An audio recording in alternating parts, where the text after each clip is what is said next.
Good morning, everybody. Auronnj here with another Honkai Star Rail video, and we are only a few days away from Jing Yuan's banner coming to the global version of this game. There have been 2 hype videos released for this unit already. The anime, like 5-minute long video that talks about his backstory with his mentor, and it's really cool. You should absolutely go check that out. And then just last night, at the time of recording this, they dropped his release trailer where it talks about him kind of being a mentor, and they've built this dude up. I can just feel the astral jade burning the holes in people's pockets right now. I can hear the credit cards coming out of people being like, oh man, this dude is so cool, I'm gonna go pull for him. And I don't disagree, this guy is really cool. And as a damage dealer, I think he's gonna do his job in a way that we have not seen yet. He's not gonna disappoint.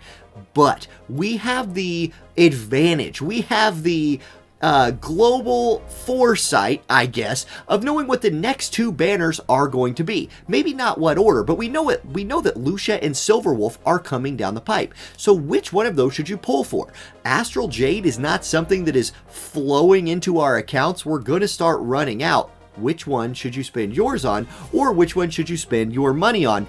That's what we're going to talk about today. So I'm going to give you an overview of all 3 of these characters. I'm going to give you my opinion on who should pull for what based on what your account needs, and we're going to start with Jing Yuan. Now, this dude is a damage dealer. He's supposed to be an AoE lightning damage dealer, but his damage is so high, his single target damage is actually really good. Also, his Thunder God that he summons is considered a follow-up attack. It actually looks like a unit in the turn order, so you'll see it coming. You can build up stacks to make it do more damage. That's a whole video talking about like how to use his kit, and we'll have a lot more about that once he's out. But just think of it like this. He does AoE damage, his Thunder God does AoE damage, and it's actually so much damage that his single target damage is good. He's going to be a top tier damage dealer up there with Sela, and those 2 are going to be your best 2 DPS units in the game at the time of his release.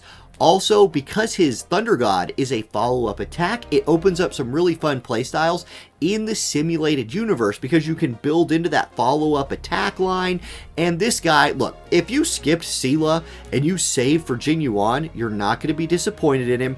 Go ahead and pull for him. Also, if you just feel like your account needs another carry, maybe you have Sela, but you never really like maxed out a hook, or your Dan isn't doing it for you, this guy could be your second carry for your account. Especially, there's a lot of people who don't have the like Clara March 7th combo, something like that. Look, if you need another big time damage dealer, he's coming out in 3 or so days, and there's not going to be another one coming out for the, for a couple of months at minimum. We do know Kafka and Blade will eventually come out, but they haven't been confirmed. We don't know the timetables there, but we do know that within 6 weeks after Jing Yuan's banner, our next 2 releases are going to be a healer and a support that we're going to talk about next. So if you need a big time carry, Jing Yuan is your guy. I'd go for him. Otherwise, let's talk about Loucha. Now, Loucha is going to be the 3rd healer that we've gotten in this game. He's an imaginary type character, and unlike the other 2 healers, his ultimate will do damage to the enemies. That's a big deal because so far we have Welt as imaginary type damage, and again, Welt's sort of like a debuff supporter. Look, we still don't have an imaginary carry. I'm not saying Lucha's going to come out here and like solo carry your teams with his imaginary damage ult. I don't think that's true. I think he's going to be here to be doing healing and have a nice damage dealing backup. Do you need this guy? Well, that's a pretty easy question. If you're trying to push through the chaos memory and you need 2 teams and both your teams need a healer, here is your healer. Now, yes, you could end up off-bannering Bailu at any time, therefore maybe not needing Loucha anymore, but I talked about this with Bailu before the game came out. Bailu is a 5-star character, and all she does is heal. That's it. That's her only thing. I do think that gets outscaled when healers who can do more than just heal start coming out, especially since the hardest in-game content right now is a DPS check. Bailu's not adding a lot to DPS check runs. This guy is adding some, and if you have his healing, if his healing ends up being enough that he is comparable to like Natasha in heals, There we go. We'll have to see more, but if you need a second healer on your account, Loucha's the guy. Or, like any of these, right? Whether it's Jing Yuan, whether it's Loucha, whether it's Silverwolf, it doesn't matter.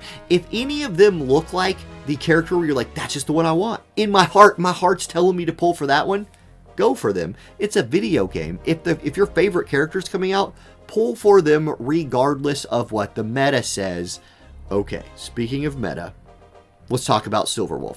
This, in my opinion, will be the most game-changing character of the three. Her ability that adds weaknesses to the enemy, it puts a bug on them like a hacker, is going to be something that only she can do, and probably only she'll be able to do for the foreseeable future. I could be wrong about that, but this is a 5-star character they're releasing with a unique mechanic. I think any kind of unique mechanic will always have more staying power over just a character that produces numbers. Eventually, damage dealers will get outscaled by bigger number characters, you know what I'm saying?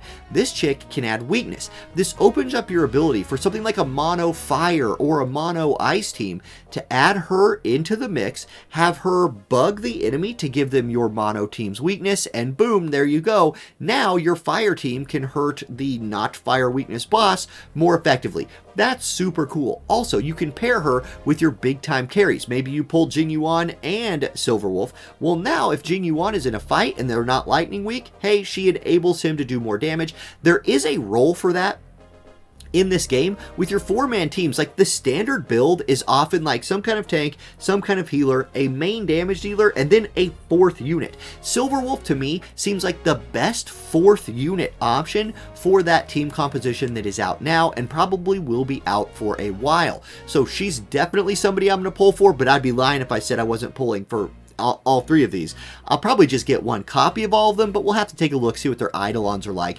before I decide how deep I want to go. So, one drawback of Silverwolf that I've heard touted as a drawback is her damage. Like, when she's not debugging, kind of like what else is she doing, her damage is locked to single target. That is a little bit of a drawback, especially since many of the boss fights in this game, there are ads, and having ways of dealing with those ads turns out to be very, very important. I think that's a feather in the cap of somebody like Jing Yuan, and is a little bit of a drawback to somebody like Silverwolf. Still, I gotta say, her ability to like add that weakness seems like the most game-changing thing coming out in the next, 2 months to me.